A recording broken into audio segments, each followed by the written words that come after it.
কিছু আয়াত এবং একটা হাদিস আপনাদের সামনে পরিবেশন করলাম। সেগুলোকে অবশ্যই আমি কেন্দ্রবিন্দুতে রাখব, কিন্তু আমি এই খিদিরপুর মাদ্রাসায় রিয়াজুল উলুমে বিগত আগেও 2-3 বার এসেছি। আমার মনে হয় গত বছরে আসা হয়নি। তো এর আগে যেরকম আমি প্যান্ডেল দেখে গিয়েছি, আজকে কিন্তু তার চাইতে অনেক উন্নত। ও মাদ্রাসার কথা বাদ দিলাম, যা শুনলেন প্রতিবেদনে অনেক উন্নয়ন হয়েছে। যেমন আজকে একজন ফারাগাত করল, তার মানে এই বাগান যে আপনারা লাগিয়েছিলেন তার একটা ফল আজকে আপনারা পেয়ে গেলেন। আর 6 জন, আলহামদুলিল্লাহ, 6টা ফল আপনারা আজকে পেয়েছেন। এ ফল তো আর আমজাম তেঁতুল কাঁঠাল নয়, এ ফল হলো বিশাল ফল, বিরাট বৃহৎ ফল, এবং এর গুরুত্ব সকলে জানে না, বুঝে না। তো এরা হলো নবীদের ওয়ারিস। ওয়ারিস কেমন ওয়ারিস? এই জমি জায়গা বাড়ি গাড়ি ধন সম্পদের নয়। মানে নবীর আগমন বন্ধ হয়ে গিয়েছে। আমাদের শেষ নবী বিশ্বনবী জনাবে মুহাম্মদুর রাসূলুল্লাহ সাল্লাল্লাহু আলাইহি ওয়াসাল্লামকে এই জন্য খাতামুন নবিয়্যিন বলা হয়। যত নবী এসেছেন তার মধ্যে ইনি এসে নবী আসার খতম হয়ে গিয়েছে, নবী আসা শেষ হয়ে গিয়েছে। ইনি মোহর মেরে দিয়েছেন, আর নবী আসবেন না। কিন্তু এই নবী রসুল আল্লাহর কথাগুলো, বাণীগুলো কারা ভাগ পেয়েছে, কারা ওয়ারিশ হয়েছে?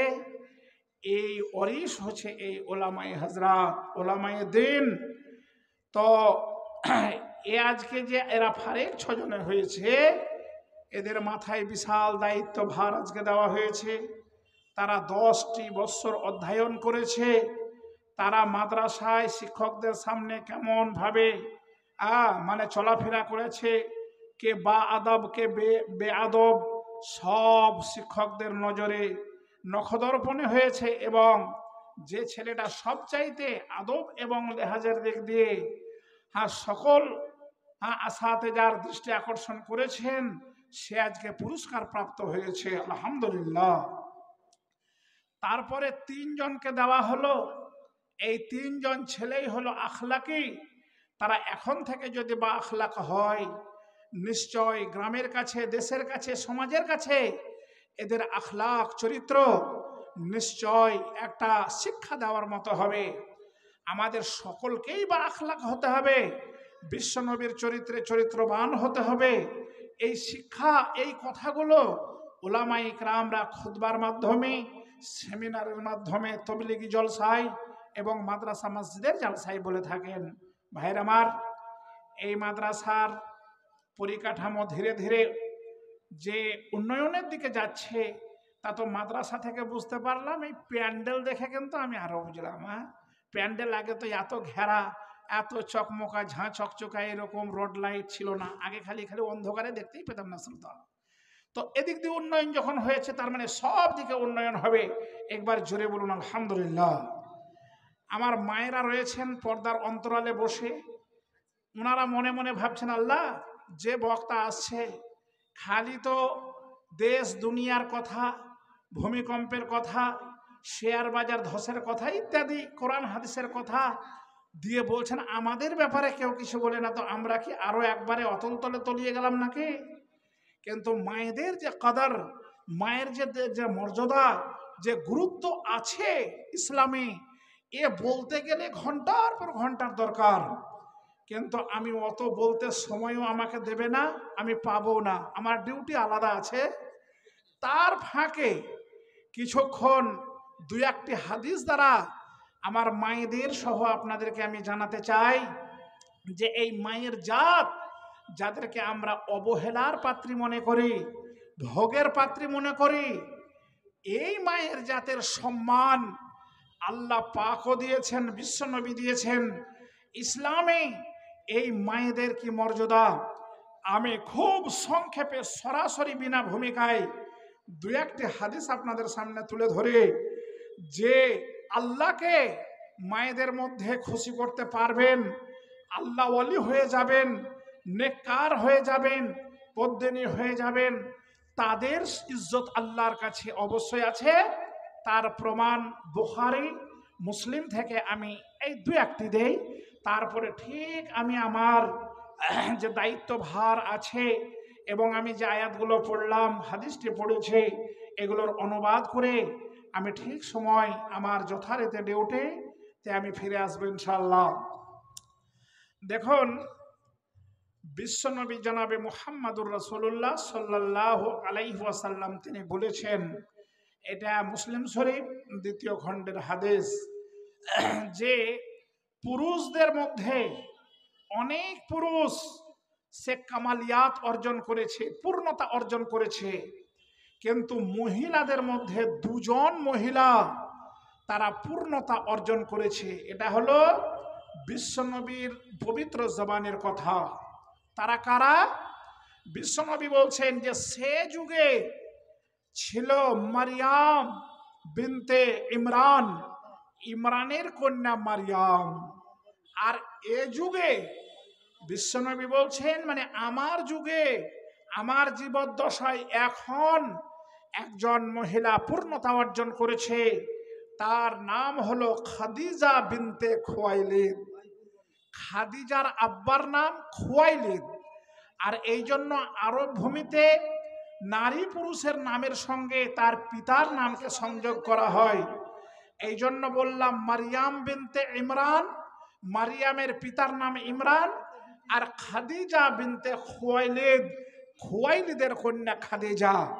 আচ্ছা ভাই, আপনারা খাদিজা রাদিয়াল্লাহু তাআলা আনহার নাম শুনেছেন না শুনেননি? আচ্ছা, উনার ব্যাপারে কিছু জানেন না? জানেন না? নিশ্চয় জানেন যে উনি কে এবং উনি কত মহিয়সী মহিলা। এই মহিলা খুব ধনী মহিলা।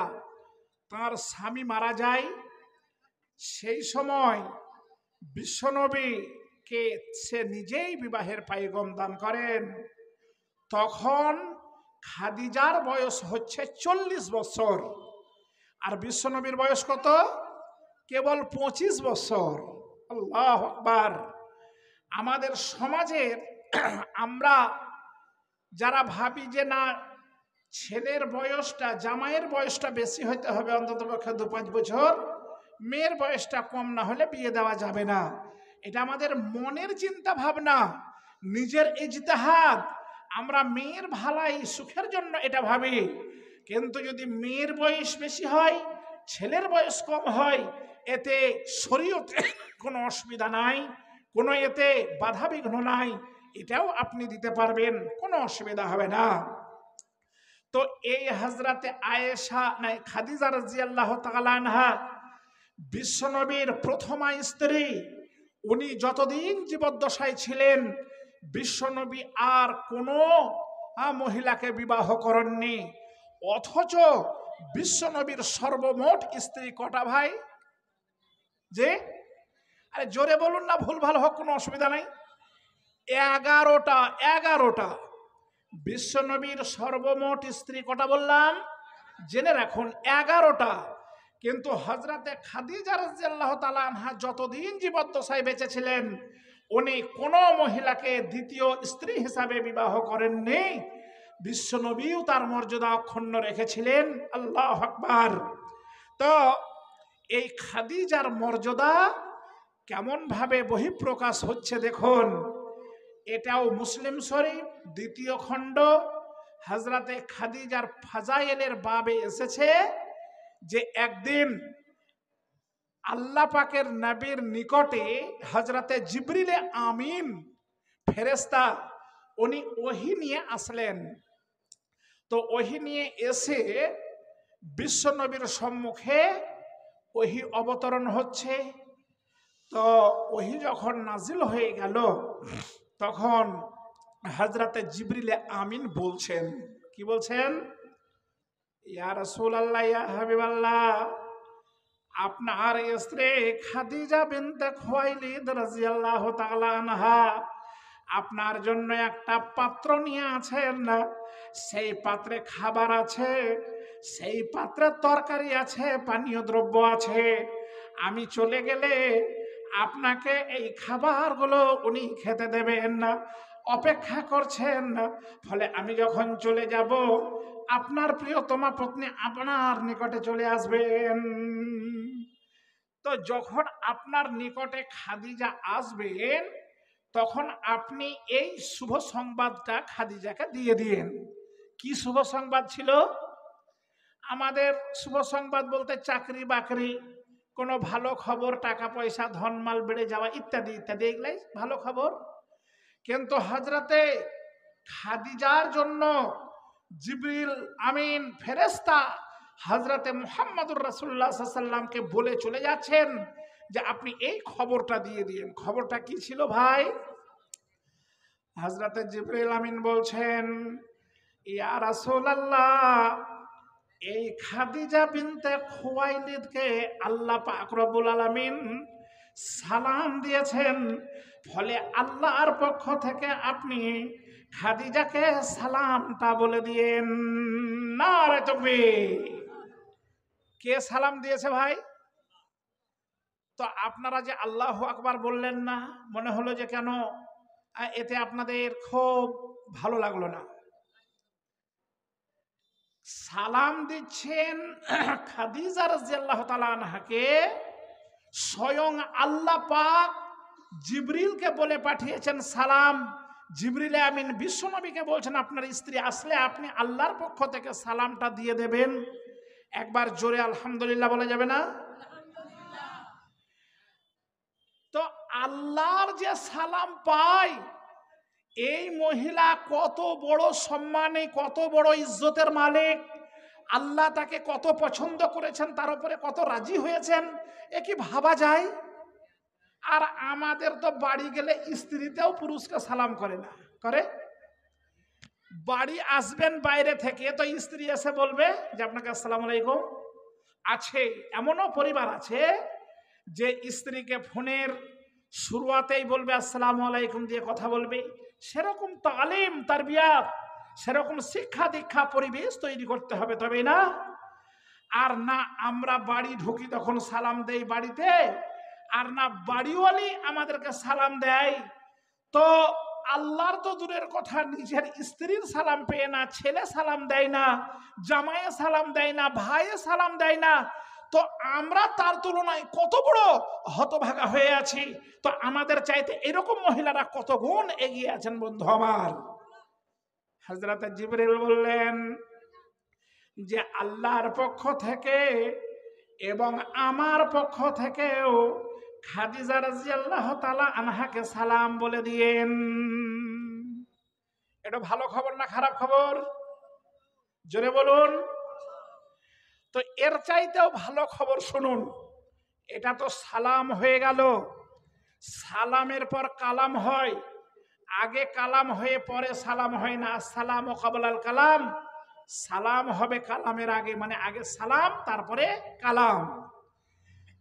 তো জিবরিল আমিন যাওয়ার সময়তে আবারও বলছেন, ইয়া রাসূলুল্লাহ, ইয়া হাবিবাল্লাহ, হযরতে খাদিজাকে সালাম বলে দেওয়ার পরে আরো একটি শুভ সংবাদ আল্লাহর পক্ষ থেকে শোনাবেন। সেটি ছিল যে খাদিজা রাদিয়াল্লাহু তাআলা আনহার জন্য আল্লাহ পাক রব্বুল আলামিন জান্নাতের ভিতরে একখানা স্পেশাল ঘর তৈরি করে রেখেছেন, যেটা খোখলা মতি দ্বারা তৈরি করা হয়েছে। এই মতির তৈরি করা জান্নাতে খাদিজার জন্য আল্লাহ একটা ঘর রেখে দিয়েছেন। যতদিন বেঁচে আছে ততদিন দুনিয়ার ঘরে থাকবে। যখন মরে যাবে, আল্লাহর যখন হুকুম হবে, মরে যাওয়ার পর এই খাদিজা হবে জান্নাতের অধিবাসী। নারায়ে তাকবীর। দুনিয়াতে বেঁচে থেকে জীবদ্দশাতে জান্নাতের শুভ সংবাদ পেয়ে গেলেন। জান্নাতে ঘর করা আছে, তার মানে জান্নাতে যাবে, তারপরে তো ঘরে ঢুকবে। তাহলে কত আল্লাহকে সন্তুষ্ট করতে পেরেছিলেন এই ভাগ্যবতী মহিলা হযরতে খাদিজা রাদিয়াল্লাহু তাআলা আনহা, যাকে আল্লাহ স্বয়ং সালাম দিয়ে পাঠাচ্ছেন দুনিয়াতে জিবরিলের দ্বারা, এবং এও বলে দিচ্ছেন যে তুমি বলে দিও খাদিজাকে যে তার জন্য আমি একটা ঘর তৈরি করে রেখেছি। আল্লাহু আকবার। এই জন্য বিশ্বনবী যতদিন জীবনে বেঁচে ছিলেন খাদিজার মায়া মোহাব্বত ভালোবাসা কোনোদিন উনি ভুলে যাননি। তার প্রমাণ হযরতে আয়েশা সিদ্দিকা রাদিয়াল্লাহু তাআলা আনহা, ইনিও হলেন বিশ্বনবীর একজন স্ত্রী, একমাত্র কুমারী স্ত্রী ছিল হযরতে আয়েশা, বাকি সবগুলোই ছিল বিধবা বেওয়া মহিলা। তো হযরতে আয়েশা রাদিয়াল্লাহু তাআলা আনহা বলছেন, কি বলছেন? বলছেন যে আমি খাদিজার ওপরে যতটা হিংসা করেছি, ঈর্ষা করেছি, আমি অন্য কোনো বিশ্বনবীর স্ত্রীর ওপরে করি নাই। অন্য স্ত্রীগুলো হচ্ছে হযরতে আয়েশার সতীন, কিন্তু খাদিজার ওপরে যতটা আমার হিংসা হয়েছিল অন্য কাউরির ওপরে অত হিংসা হয়নি। অথচ হযরতে খাদিজা রাদিয়াল্লাহু তাআলা আনহা মারা যাওয়ার 3 বছর পরে হযরতে আয়েশাকে বিশ্ব নবী নিকাহ করছেন। হযরতে আয়েশাকে বিবাহ করার 3 বছর আগে মারা গিয়েছেন কে? খাদিজা রাদিয়াল্লাহু তাআলা আনহা। আর বিবাহ বন্ধনে স্ত্রী রূপে আসার পরে উনি সব চাইতে বেশি খাদিজার হিংসা করছেন। বলে এ আবার কেমন কথা? তো বলছেন যে বিশ্বনবী যখনই বকরি ছাগল জবহ করতেন তখনই আমাকে নির্দেশ দিতেন যে ও আয়েশা, তুমি এ থেকে কিছু মাংস ওই খাদিজার সাহলি, খাদিজার যারা বান্ধবী তাদের বাড়িতে একটু একটু করে পাঠিয়ে দিও। আজ তো খাদিজা বেঁচে নাই, খাদিজার যারা বান্ধবী বেঁচে আছে এই মাংস থেকে কিছু তোহফা হাদিয়া, কিছু উপঢৌকন তুমি তাদের বাড়িতেই যদি পাঠিয়ে দাও তাহলে আমি এতেই পরিতৃপ্তি হাসিল করব। তখন আমি মনে মনে ভাবতাম, হাই হাই, যে একজন মহিলা আজ থেকে 3 বছর 4 বছর আগে মারা গিয়েছে আর তার মায়া মহব্বত এখনো ভুলতে বিশ্বনবী পারেন না, যে তার বান্ধবীদের বাড়িতে এখন পর্যন্ত আমাকে বকরির গোশত পাঠাতে হচ্ছে। এই জন্য আমি বেশি বেশি করে তার উপরে হিংসা করতাম। আর একটা হাদিস বলি, একদিন আল্লাহ পাকের রাসূল হযরতে আয়েশার বাড়িতে আছেন, আর এমন সময় হযরতে খাদিজার বোন হালা বিনতে খুয়াইলিদ, মানে বিশ্বনবীর শালি, যাকে আমরা গোদা ভাষায় বলি, সেটা বললাম বোঝানোর জন্য, মানে খাদিজার আপন বোন হালা বিনতে খুয়াইলিদ, সে আসলো আর দরজায় এসে সালাম করছে, অনুমতি প্রার্থনা করছে ভিতরে আসার জন্য। আহা, নিজের আপন স্ত্রীর বোন বাড়িতে আসবে তো দরজায় দাঁড়িয়ে অনুমতি চাইছে যে আমি কি বাড়িতে আসতে পারি। ইসলাম এটা থেকে শিক্ষা দিচ্ছে যে আমরা নিকটাত্মীয়র বাড়ি যেতে গেলেও দরজায় দাঁড়িয়ে আপনাকে অনুমতি প্রার্থনা করতে হবে, অনুমতি চাইতে হবে, তবে আপনি ভিতরে যাবেন, এটা শরীয়ত সম্মত হবে। আর বিনা অনুমতিতে আপনি ঢুকে যেতে পারেন না, এটা ইসলামী বা শরীয়তি শিক্ষা নয়। তো যখন আল্লাহর রাসূল হালার কণ্ঠস্বর শুনলেন তখন ভিতরেই যেন উনি আনন্দে উল্লাসিত হয়ে গেলেন। আল্লাহকে বলছে, আল্লাহ, এই যে কণ্ঠস্বর আজকে আমি শুনলাম এ তো মনে হচ্ছে পরিপূর্ণ খাদিজার কণ্ঠস্বর, কিন্তু খাদিজা তো এখন দুনিয়াতে বেঁচে নাই আল্লাহ, সে তো অনেক আগে ইন্তেকাল করেছে, কিন্তু এটা সেই খাদিজারই বোন, ফলে কণ্ঠস্বরে মিলে যাওয়াই আমি খাদিজা মনে মনে ভেবে এত আমি উৎফুল্ল আনন্দিত হয়ে গেলাম। হযরত আয়েশা বসেছিলেন পাশেই, তখন উক্তিটা কি করছে বলছে শুনুন, হাদিসে লেখা আছে, বলছে ওগো আল্লাহর নবী, আপনি কোথাকার একজন কোরাইশি বৃদ্ধা মহিলা, যার মাড়িগুলো লাল এবং পায়ের ওই পিঁঢলিগুলো মিহি মিহি সরু সরু, আর সেই মহিলার জন্য এখনো আপনি পাগল পারা হয়ে আছেন না। তার মানে আয়েশা বুঝাতে চেয়েছিলেন না যে ওই বৃদ্ধা মহিলা, যার একটাও দুনিয়াতে বেঁচে থাকার সময় দাঁত ছিল না, আর যাদের দাঁত থাকে না তাদের ওই মাড়িটা লাল দেখা যায়, এই জন্য লাল মাড়ি বিশিষ্টা মহিলা বলেছিল। আর তার পায়ের এই যে বাঁশিটা একটু মিহি মিহি ছিল, গোড়ালিটা ফাটা ফাটা ছিল, এই জন্য কটূক্তি করে বলেছিল যে আপনি পায়ের গোড়ালি ফাটা আর পায়ের বাঁশি মিহি নলের মতো, এইরকম একজন মহিলার জন্য এখনো যেন আপনি পাগল হয়ে আছেন। বিশ্বনবী সাইদিন দাঁত ভাঙা উত্তর দিয়ে আয়েশাকে বলেছিলেন, ওগো আয়েশা, সে হলো আমার সর্বপ্রথম স্ত্রী, তোমরা যে যতই বলো না কেন ওই খাদিজার মতো তোমরা কেউ হতে পারবে না। তার ভালোবাসা আমাকে যে মুগ্ধ করেছে, তার যে মহব্বত আমার অন্তরে আছে, আমি যতদিন জীবদ্দশায় থাকব আমি কোনোদিন তার ভালোবাসা আমি ভুলতে পারবো না। নার তাকবীর। তাহলে দুনিয়াতে বেঁচে থেকে হযরতে খাদিজা সে আল্লাহর সালাম পেয়েছেন, জিবরিল ফেরেশতার সালাম পেয়েছিলেন, এবং জান্নাতে তার জন্য যে ঘর নির্মাণ করা হয়েছে সেই খবরও দুনিয়াতে জিবরিল দিয়ে গিয়েছে বিশ্বনবীর মারফতে। আচ্ছা বলুন, এই মহিলাটি আল্লাহর কাছে কত সম্মানী, আল্লাহর কাছে তার কত মর্যাদা, আল্লাহর কাছে তার কত মানে গুরুত্ব, যে তাকে বেঁচে থাকতেই এই খবর দিয়ে দেওয়া হয়েছিল। ভাই, এরকম মানুষকে কি বেঁচে থাকতে ভালো লাগবে?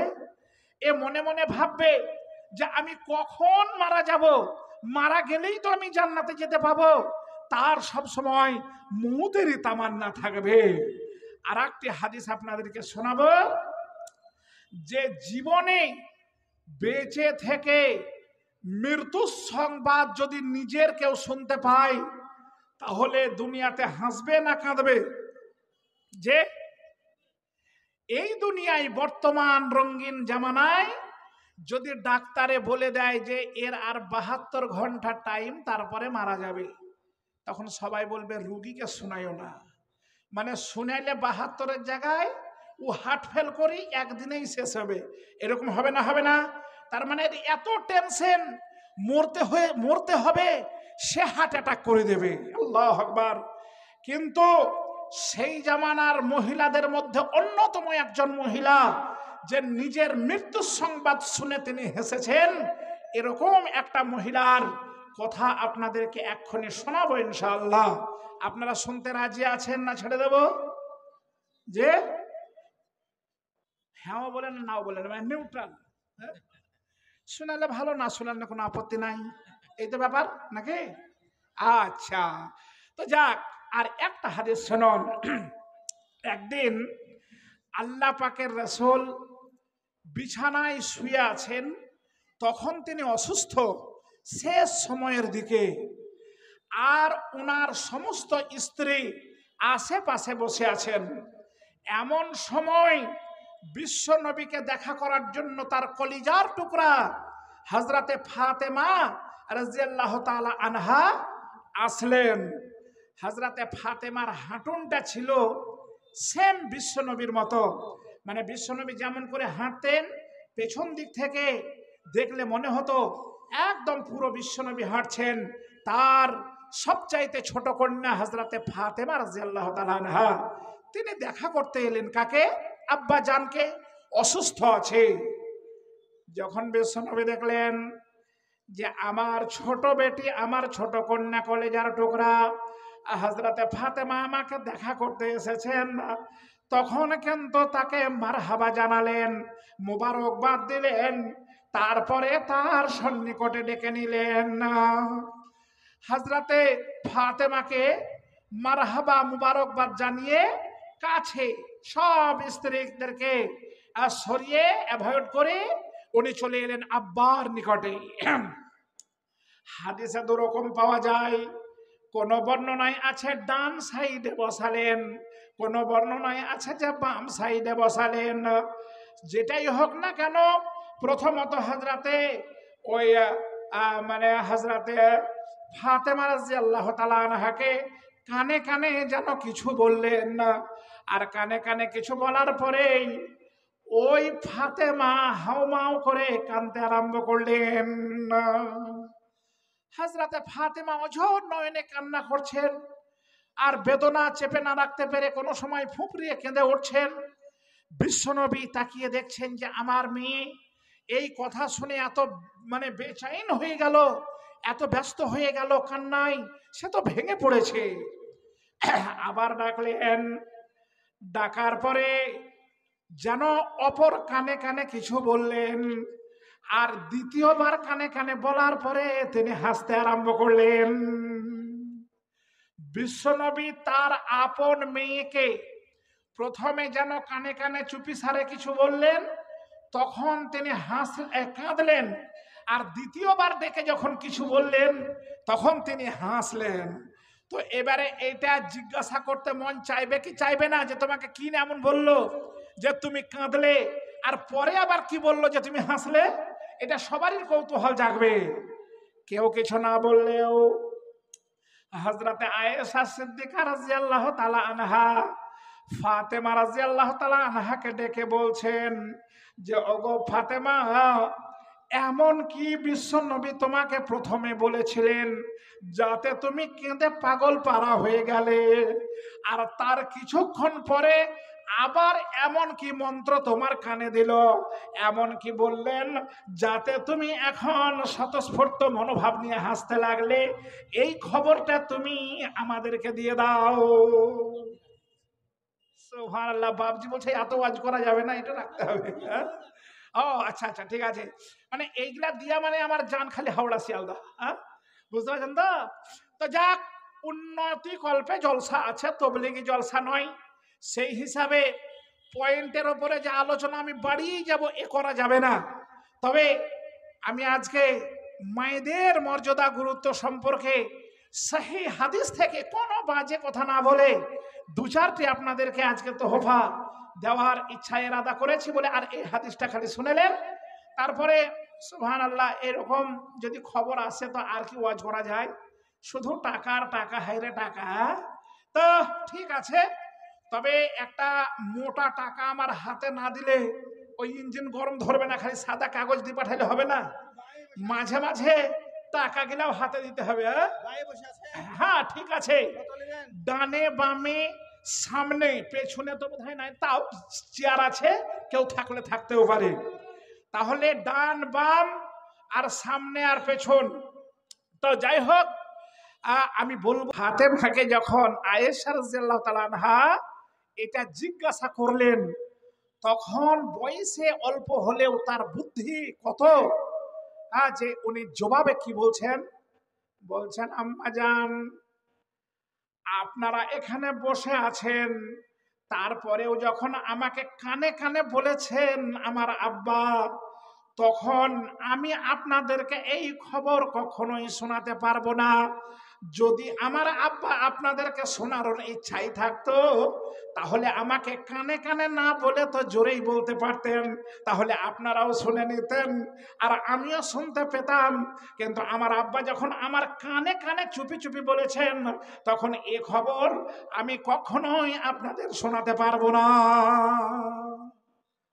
হযরতে আয়েশার মন খারাপ যে আমরা তার বিবি এতগুলো বসে আছি, এতক্ষণ থেকে কোনো কথা বললো না, আর ফাতেমা আসলো আর কি এমন বলল যে প্রথমে কাঁদলো, আর তারপরে পরেই কি বললো যে সে হাসলো।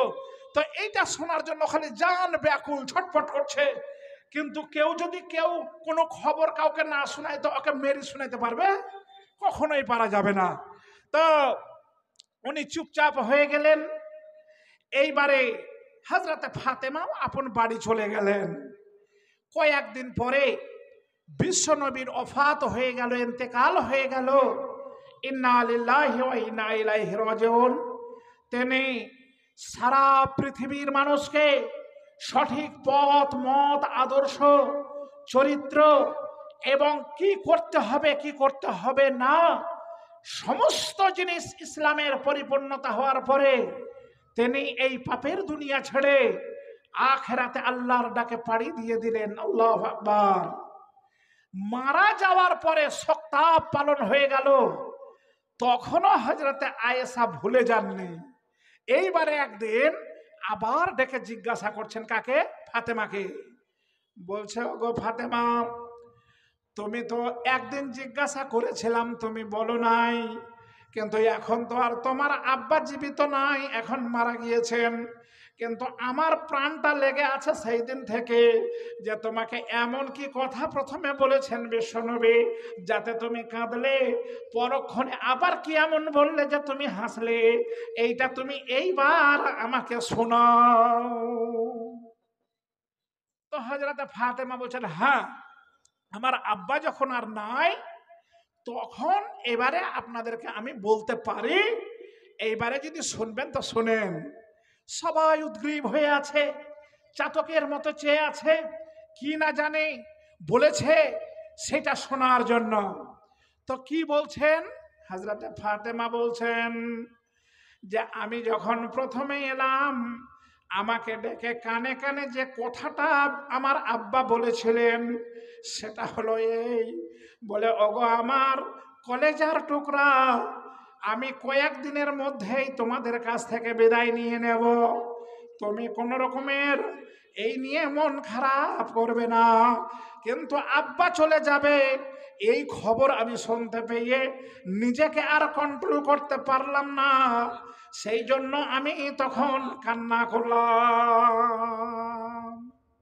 এইবারে যখন আব্বা আমার কান্না দেখে, আমার ব্যতিব্যস্ততা দেখে যখন নিলেন, তখন আব্বার মনটাও খারাপ হয়ে গেল।